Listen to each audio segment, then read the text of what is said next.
Hey, it's Paul again with another one of these little mindset trainings for you. And in this one, I want to give you, kind of want to explain the reason why this mindset stuff is so important because it often gets overlooked. And you hear mindset, probably from the leaders in your own company will talk about mindset.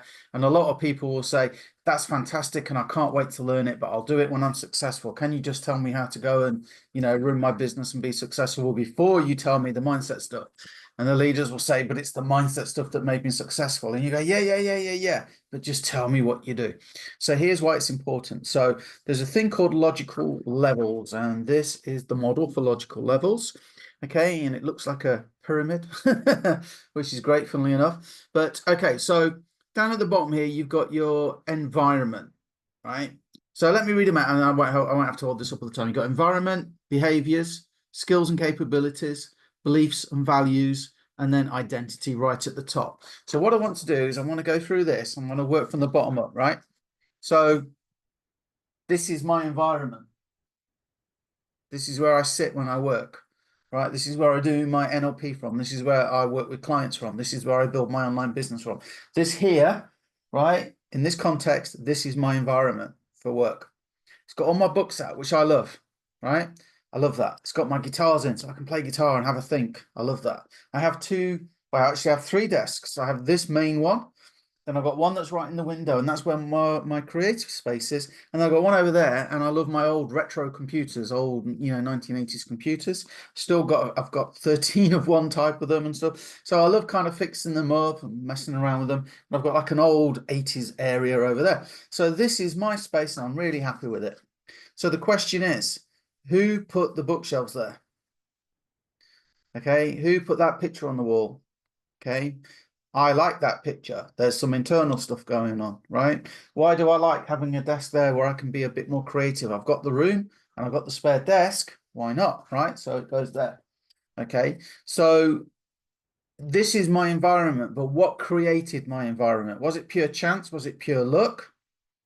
Or did my behaviors, my internal and external behaviors, the things that I think, I like that picture. I think I'd put that out there. And physically, I'm going to put my desk here and put my bookshelves there and put all my lovely books out. So I've got instant reference. Okay. So my environment, is it fair to say, is a direct result of my behaviors? And sometimes I'll get people say for things like, I hate my job, absolutely hate my job. I detest it. I can't wait to get out of my job. It's terrible. It's terrible. It's terrible. And I go, okay.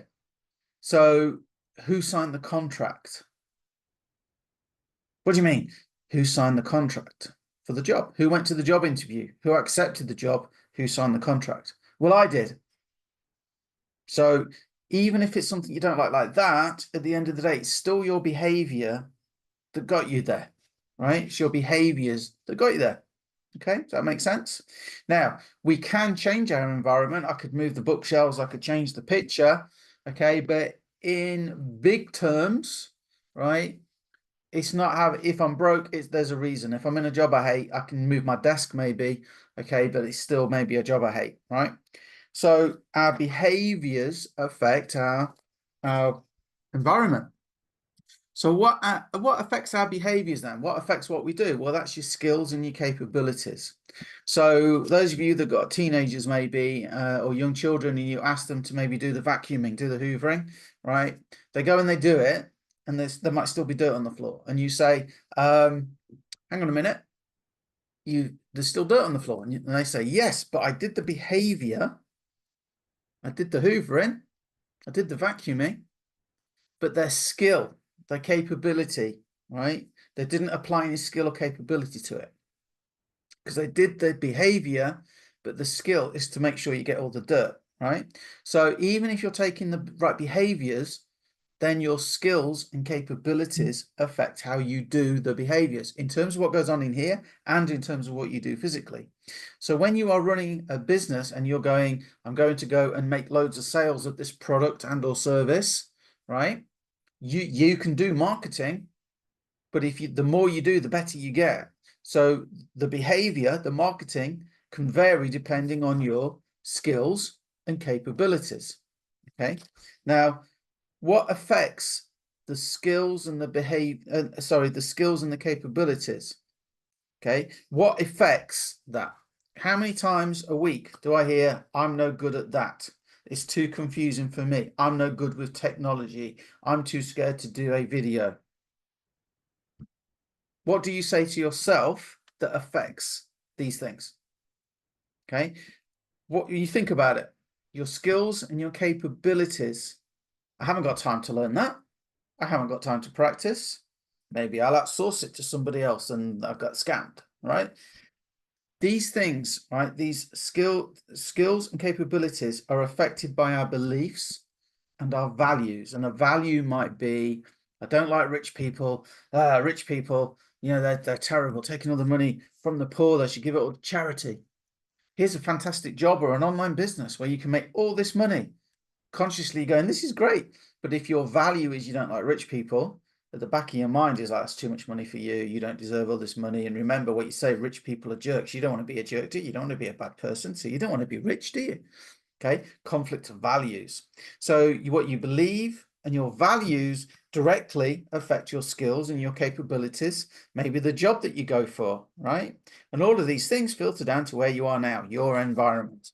And then above beliefs and values, you've got your identity. Do you identify as a lucky person?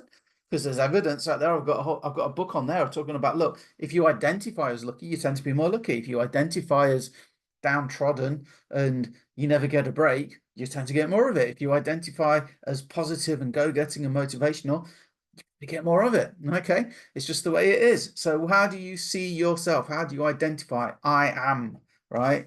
I am, right? Who am I? And then at the top, there's beyond self. Now, these things work in like what's called fractals. They work in like communities as well. So imagine you're a school teacher, right? If you're a school teacher, I'm guessing, right, you might identify as an educator, somebody who loves to teach children. Your beliefs and your values are that, you know, children should be taught the right way, and you're the person to do it. So your skills and capabilities are driven by the fact that you identify as an educator, right? And that might make you go on courses, and it might make you be willing to practice and learn. And that affects your internal and external behaviors. The way that you teach is affected by what you believe and your values about how children should be taught and the stuff that you've practiced, right?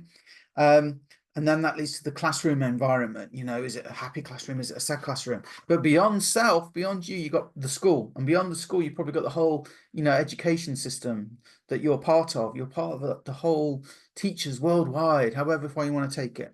For a lot of people in everyday life, that might be religion, for example. Okay, which I'll try not to talk about religion because I don't want to get sucked down rabbit holes and stuff.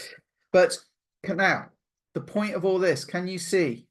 If you want to make change in your life, how much effect is moving the desk going to have? The higher up this scale you can go, the bigger the impact down below. And this is where neuro-linguistic programming, NLP, gives us the tools, the methods, the techniques to actually make those changes. Something I always like to say, the book, Think and Grow Rich, it's an absolute self-development classic. You know, millions of people have read that book, but they're not all rich. Right. And the reason is that the book tells you that I remember one, and it's about you've got to be determined. You must be determined. Of course, you must be determined.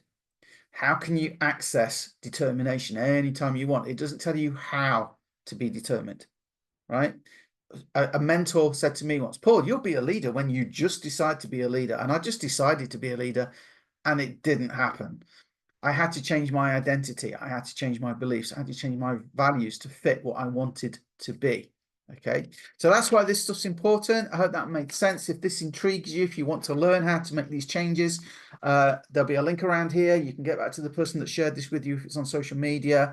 Check it out, see if it's for you or not. I go live every single Tuesday. It's only $20 a month. It's ridiculous, right? And yet it can make these fantastic changes in your business. Why so cheap? Because I want to be the bolt-on. I want to be the mindset training that your company, if you're part of an online opportunity, I want to be the mindset training that they should give you, but they haven't got time to, or the knowledge to, or just can't find somebody to do it, or just don't think they need to. That's what I want to be. So that's why it's so affordable. So check it out, and hopefully I'll see you on one of the live sessions. Bye for now.